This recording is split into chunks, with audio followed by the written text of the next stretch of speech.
Ce matin, nous allons parler d'un symbole très particulier dans le judaïsme.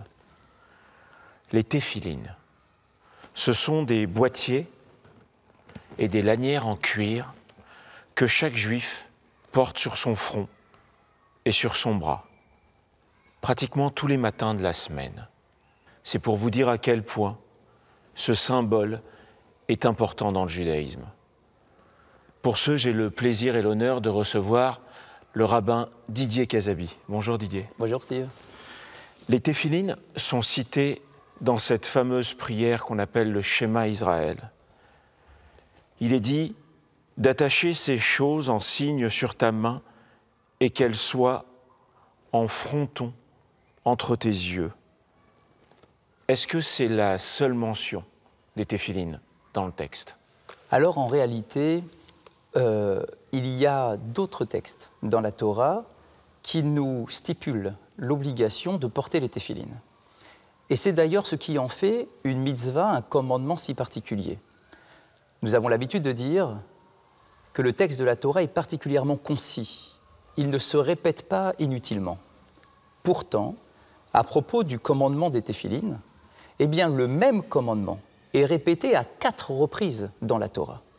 4 reprises, ce qui en fait un commandement spécifique, particulièrement important, à tel point qu'un texte de la Kabbale viendrait nous dire que si un homme naîtrait sur terre, ne serait-ce que pour porter dans sa vie les téphilines sur lui, eh bien sa vie serait largement justifiée, juste par la réalisation de ce commandement des téphilines, donc qui est emblématique. 4 répétitions dans la Torah, dans le schéma Israël, comme vous l'avez dit, effectivement, mais dans 3 autres passages qui sont d'ailleurs les 4 passages qui seront retenus pour être écrits sur les fameux parchemins qui seront positionnés à l'intérieur des boîtiers des téphilines. Pour ceux qui ne savent pas, nous avons ici des téphilines. Que veulent dire et que sont ces objets? Alors, déjà, le mot téphiline n'apparaît pas dans le texte biblique. C'est un mot qui est au pluriel, téphiline. Si on cherche déjà le mot au singulier, nous allons retomber sur le mot téphila, un mot que nous connaissons bien dans la tradition juive, puisqu'il s'agit tout simplement de la prière. Qu'est-ce que la prière, si ce n'est un moyen, à travers nos mots, de nous relier à Dieu? Les téphilines nous permettent exactement, avec la même puissance que la prière quotidienne, les téphilines nous permettent de nous relier à Dieu à travers effectivement ces boîtiers et ces lanières qui sont posés là devant nous. Vous voulez nous expliquer en fait que le fait de trouver un moment où on est déconnecté de tout, où on met ces téphilines, une partie sur le front et l'autre sur le bras, du côté du cœur, c'est un moment où tout d'un coup, on est totalement connecté avec Dieu? Exactement, c'est une pause. Nous le savons tous, la société dans laquelle nous vivons nous impose un rythme. Il faut être productif, il faut être percutant, il faut être particulièrement actif, en permanence, courir à droite et à gauche. Il y a un moment dans notre journée où la Torah nous invite à la réflexion, une pause. Ce moment pourrait être tout au long de la journée, mais la tradition rabbinique nous demande de porter nos téphilines le matin, au réveil. Pourquoi ? Eh bien, parce que c'est ça qui va donner l'orientation à l'ensemble de notre journée. Ne pas simplement nous préoccuper de l'aspect matériel et physique de notre vie, mais donner du sens spirituel, un lien avec notre Créateur. Et quand on dit un lien avec Dieu, en réalité, c'est un lien avec nous-mêmes. C'est un moment de réflexion, de mise en réflexion, exactement, sur ce que nous voulons être pendant cette journée qui s'ouvre devant nous. Sur ce téphiline, nous avons la lettre hébraïque qui est le shin. D'un côté, elle a 3 branches, et de l'autre côté, elle en a 4. Expliquez-nous. Alors il faut savoir effectivement que dans l'alphabet hébraïque, la lettre shin, qui est une lettre extrêmement symbolique, on en dira peut-être un petit mot, est une lettre qui se compose de 3 branches. Il n'existe pas de shin à 4 branches. Dans aucun texte d'écriture de téphiline, écriture de Mezouza, écriture de Sefer Torah, de Chine à 4 branches, il n'existe pas. Si ce n'est la seule exception dans toute la tradition rabbinique, c'est sur ce boîtier de téphiline, celui de la tête, où il y a effectivement d'un côté un chine traditionnel à 3 branches et de l'autre côté le chine exceptionnel à 4 branches. Et du coup, bien évidemment, votre question qui est absolument justifiée, qu'est-ce que viennent représenter ces 2 lettres? Pourquoi un chine traditionnel et un chine à 4 branches? Alors il y a 2 explications, une classique et une un peu plus profonde. Tout d'abord la classique. Les téphilines nous renvoient à l'origine du peuple d'Israël, les patriarches et les matriarches. Nous avons dans la tradition juive, comme vous le savez tous, les 3 patriarches, Abraham, Yitzhak et Yaakov. Ces 3 patriarches sont symbolisés par les 3 branches du chine des téphilines.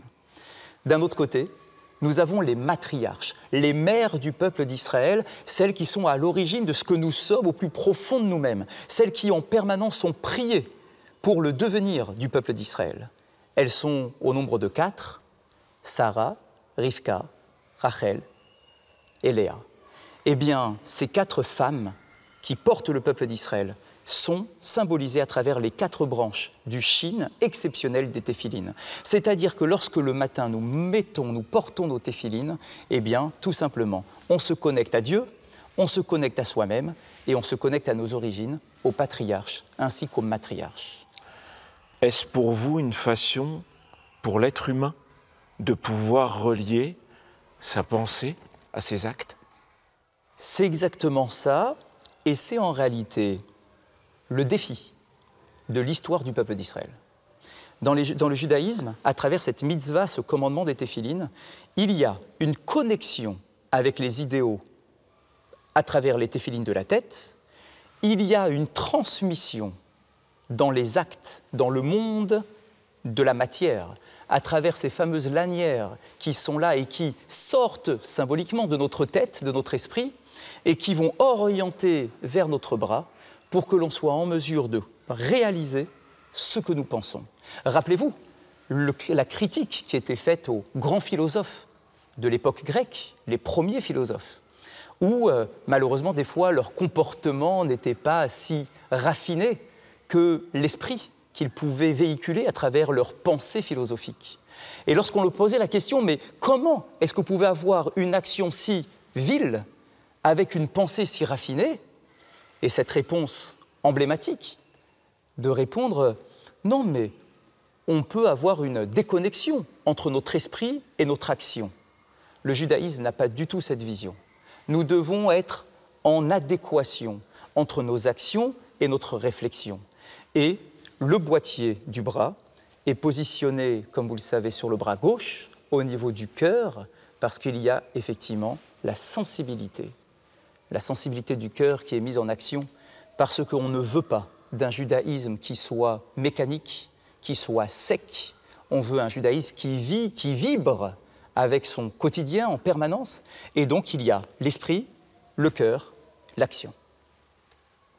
C'est une mitzvah, une bonne action en hébreu, que de mettre ces téphilines quand on est pratiquant, bien sûr, mais même quand on est traditionnaliste?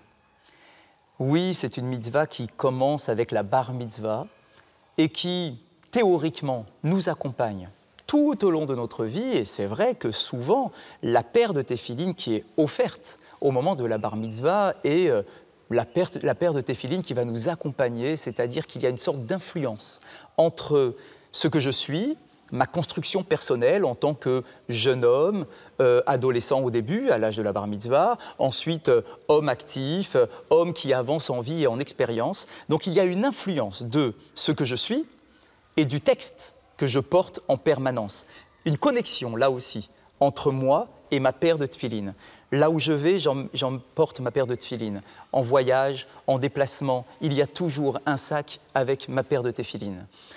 Alors oui, d'après la tradition, c'est tous les jours, mais nous le savons que même ceux qui ne sont pas forcément extrêmement pointilleux sur le respect de l'ensemble des commandements de la Torah, eh bien, et qui ne respectent pas forcément l'obligation de mettre les téphilines tous les jours, Eh bien, lorsqu'il y a un moment, des fois un peu difficile dans la vie, une épreuve, un examen, un souci ou une volonté de se replonger dans son identité, alors on se rappelle, ce jour-là, que l'on peut mettre ses téphilines pour arrêter le temps et se reconnecter avec ce que nous sommes censés être.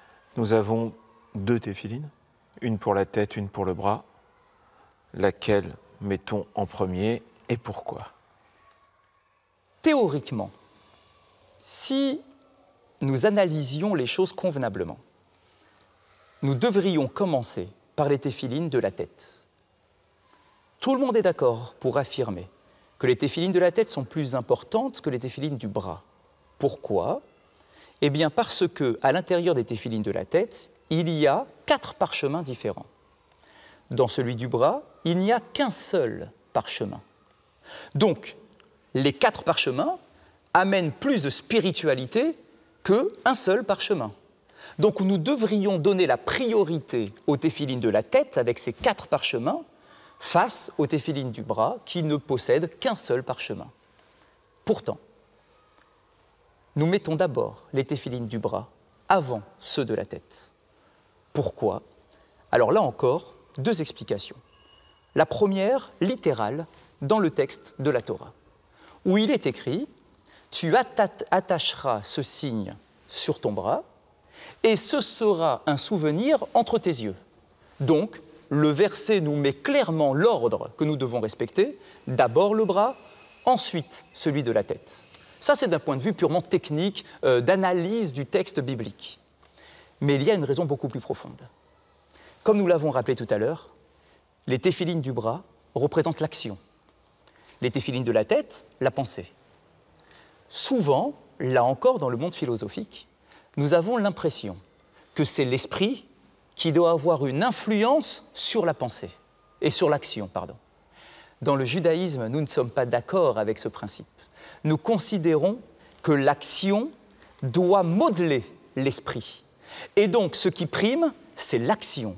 C'est le fameux narasé venishma. Lorsque nous étions au pied du mont Sinaï, nous avons dit d'une seule et même voix, nous allons réaliser, et puis nous essaierons de comprendre les choses. C'est-à-dire que l'influence de l'action peut effectivement modeler petit à petit la réflexion qui finalement va porter l'action de la réalisation du commandement.